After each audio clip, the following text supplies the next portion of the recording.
শান্তিতে নোবেলজয়ী অর্থনীতিবিদ ডক্টর মোহাম্মদ ইউনূসের নেতৃত্বে যাত্রা করল অন্তর্বর্তী সরকার। বৃহস্পতিবার রাতে বঙ্গভবনের দরবার হলে নতুন ও প্রবীণের সমন্বয়ে গঠিত অন্তর্বর্তী সরকারের সদস্যরা শপথ গ্রহণ করেছেন। ক্ষমতার পালাবদলের মধ্যে পরিবর্তিত পরিস্থিতিতে সকালে ঢাকা এসে পৌঁছান ডক্টর মোহাম্মদ ইউনূস। বৃহস্পতিবার রাত ৯টা ২১ দিকে বঙ্গভবনে এ শপথ গ্রহণ অনুষ্ঠান হয়।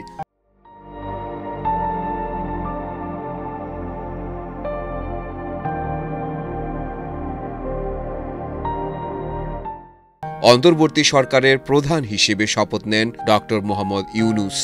রাষ্ট্রপতি মোহাম্মদ শাহাবুদ্দিন তাকে শপথ বাক্য পাঠ করান। পরে শপথ বইয়ে সই করেন তিনি। শপথ অনুষ্ঠান পরিচালনা করেন মন্ত্রিপরিষদ সচিব মোহাম্মদ মাহবুব হোসেন। অন্তর্বর্তী সরকারে নোবেলজয়ী অর্থনীতিবিদ ডক্টর মোহাম্মদ ইউনূস আছেন প্রধান উপদেষ্টা হিসেবে। তার সঙ্গে রয়েছেন আরও ১৭ উপদেষ্টা। বৃহস্পতিবার রাতে বঙ্গভবনের দরবার হলে রাষ্ট্রপতি মোহাম্মদ শাহাবুদ্দিনের কাছ থেকে শপথ নিয়েছেন ডক্টর ইউনূস সহ ১৪ জন। ৩ জন ঢাকায় উপস্থিত না থাকায় তারা বৃহস্পতিবার শপথ নেবার কথা রয়েছে।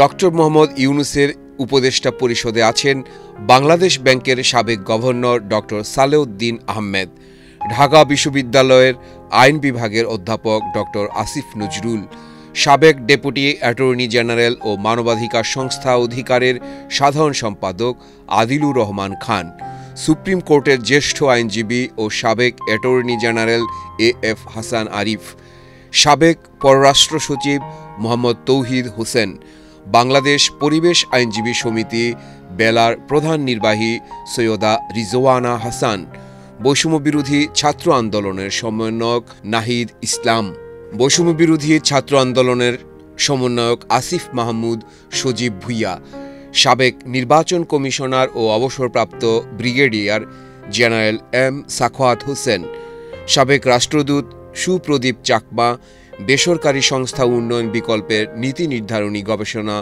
উবিনিগের নির্বাহী পরিচালক ফরিদা আক্তার, হেফাজতে ইসলাম বাংলাদেশের সাবেক নায়েবে আমির ও সুন্নি দেওবন্দি ইসলামী পণ্ডিত আ.ফ.ম.